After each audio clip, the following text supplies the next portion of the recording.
What's up, guys? It's Bryan again from Lake Hickory Scuba and Marine. If you're new to our channel, do me a huge favor, hit this little subscribe button over here and ding that little bell as well. That way you guys are going to be notified every time we upload new content. Now, we are about a week and a half from our girls' school starting back. They go to a private Christian school, so they go back a little bit later than most of the public schools around here. And today we are just spending some time together on the lake. You know, before summer comes to an end, Tessa actually finished up her full face mask class diver today. So everybody give Tessa congratulations there. So she got certified to use a full face mask. But during her dive today, we got to see something really, really special on the lake, which I'm going to show you here shortly. But I actually want to show you what's in front of me and kind of explain why it directly relates to the dive that she made today, because in today's video we're going to talk a little bit about some of the old wives' tales that you may have heard about your local lake or your local environments. But with that being said, let's jump into today's video and let's learn about some old diving or old fishing wives' tale, and let's see if there's any truth to them. All right, guys, out here in front of us, this is Oxford Dam. This right here is the structure that actually creates Lake Hickory, or this is what makes Lake Hickory Lake Hickory. This part of the lake, if you will, or actually the entire part of the lake, is one of, I think, 7 or 8 lakes that make up the Catawba River chain. And this particular structure here, Oxford Dam, is actually what makes Lake Hickory Lake Hickory. It was actually constructed in 1927, so in about a year and a half or a year and 3/4 time frame, this lake will be exactly 100 years old because of this structure here. Now, I'm going to take you over here to the edge of it and let you look over. This is not something I would encourage you to do unless you understand the flow charts of the lake and things like that. And obviously, if you're near a hydro station like this, you want to be extremely careful if there's gates open and stuff like that. And definitely, please do not get on these structures when you do this. But we bring guests out here all the time to kind of show them the lake and things like that. Well, let's look over the top there. You can see off in the distance, you'll see Highway 16 bridge. And that bridge is what connects Alexander County, which is the county there, it's the county we're from, to Catawba County, which is the county way over there. And that bridge down there, Highway 16 bridge, connects it. Now, this, to my knowledge, is the second bridge of Highway 16. I can remember when I was a kid, it used to be much taller, but it was closer to the dam itself. And let me see if I can get a little bit closer here. Just kind of show you over the edge there. But this is the second bridge that I know of. And if you listen really, really carefully, there you can kind of see the bridge over there. If you listen carefully, I'll stop talking just for a second. I don't know if the camera's picking it up. But if you listen really carefully, you'll actually hear water coming through these lift gates here. And this is what a lift gate is. You've got an elevator, that's that big structure up there. That elevator comes down, it connects into the lift gate there, and it raises up and down. And this is how the local power company controls the flow of water anytime we have a major storm or something like that and water comes through. So it's a really neat structure. Let me take you over here on the other side of the dam really quick and show you another neat little part to Oxford Dam. If we look all the way over right there, you're going to see these grates, these big screened grates over here. And if you've seen any of our salvage videos or any of our videos where we are cleaning out intakes, doing inspections, things like that, it's the exact same thing that you've seen in those videos. These intakes right here, where all the trash is, where all the stuff is piled up, you'll see those two big screens. Those screens are grates that basically protect the hydro station itself from debris and stuff like that from washing up in there. And in short, what those screens do is keep all that debris out of there. Now, behind the screens is where they actually generate power. Now, there's turbines in behind those screens right there. And when they turn those on, it basically pulls water through. It starts churning that water. It creates flow, or it creates electricity, if you will. And so that's how a hydro station actually works. Water goes through the turbines, creates electricity. They store that electricity, they sell it off. And then the lift gates raise and lower to actually control the flow of the water or the level of the water. And then on the far left-hand side, which I don't think I showed you guys, that is actually the spill well of the dam. And that is, if the lift gates fail to operate, which occasionally they do, then the water can actually go over that spill well, and that way the water level is still controlled to some sense.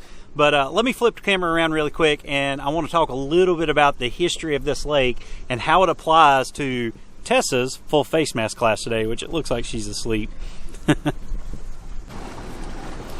Alright guys, so how does this hydro station here behind me relate to Tessa's full face mask dives today? Well, we need to talk a little bit more about the history of this lake and the history of most lakes in general, because there tends to be a lot of old wives' tales about certain types of fish and certain sizes of fish in local environments such as our lake. And I can remember ever since I was a kid, there's always been that old wives' tale about the man-eating catfish in Lake Hickory, or the Volkswagen car-sized catfish, which is pretty big. If you don't know what a Volkswagen bug is, I'll put a picture up here for you. But could you imagine in your local lake seeing a fish that big?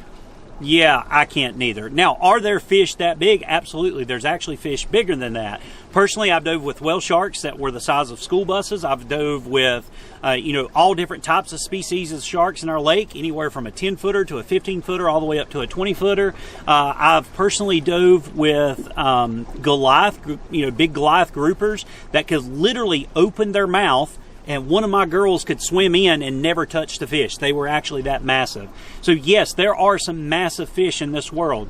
But here in our local lake, nah, they're not that big. They're never going to get that big. And, where do people get these stories from? Well, they usually come through the generations. Their father told it, their father told them, their father told them. I can remember the earliest story I ever heard, and this come from a friend of mine. It was his great-great-grandfather fishing here on Lake Hickory, and he was at the top of the water fishing, and he saw a man-eaten or a car-sized catfish at the bottom of the lake. Now, unless you're a diver and you're down at the bottom of the lake, or unless you have a sonar like I've got here, how can a fisherman see the bottom of the lake? He can't. So a lot of these old wives' tales are simply not true, and the masses of people that actually believe this is just, it befuddles me. It's like, I can't believe that many people believe that. That being said, there are some massive sized catfish here in this lake, and this is where it relates directly to her training dives.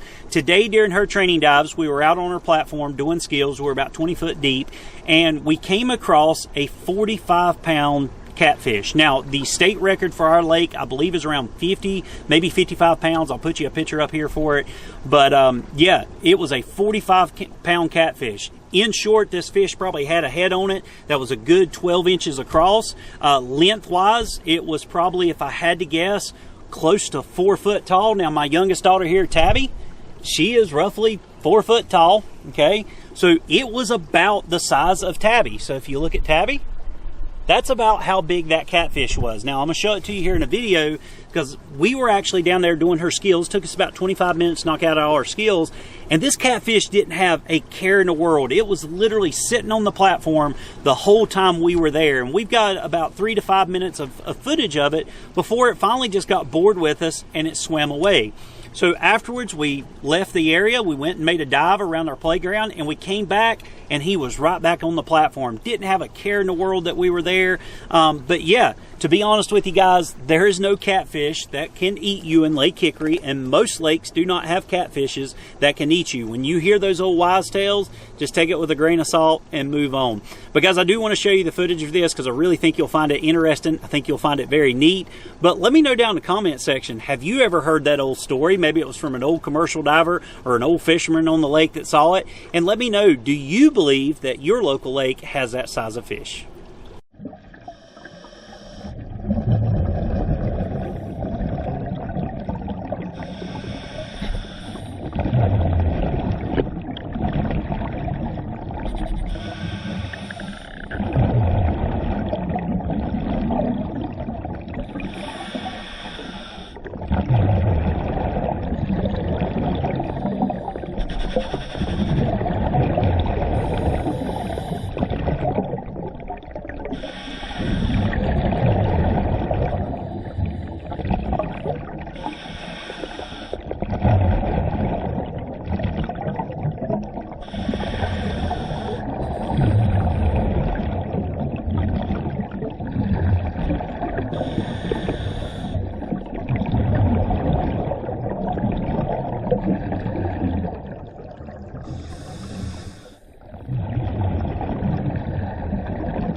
big. So there you go, guys. That is probably one of the second largest catfishes in our lake. I know the largest was around that 50 to 55 pound mark. This one was clearly a 45 pounder. I see catfish almost every day that I dive this lake. We see them anywhere from half a pound all the way up to 25, 30 pounds. And then occasionally we come across one like we saw today. That was clearly a much, much larger catfish. But it's still not a man-eating catfish in any way, shape, or form. Like I said, it's about the size of Tabby, my youngest daughter here. But that's nowhere near the size of a car. So, yeah, let me know down in the comment section below, have you ever seen a catfish that big in your local environment? If so, send us a link. We would love to see some footage of it as well. But yeah, when you hear those stories, take them with a grain of salt. Don't believe everything you hear. Don't believe everything you hear here on the internet, because, you know, there's a lot of stories that are simply that. They're just made up stories. But guys, I really hope you enjoyed this video. If you did, give me a big thumbs up. Definitely share it. If you got any questions, comments, concerns, drop me a comment down below and we will discuss. But I'm going to take these girls out for a ride before the end of summer here and just enjoy our day on the lake. But guys, if you did enjoy it, big thumbs up. Definitely share it. Until our next video, take care. God bless. I'll see you in the next one.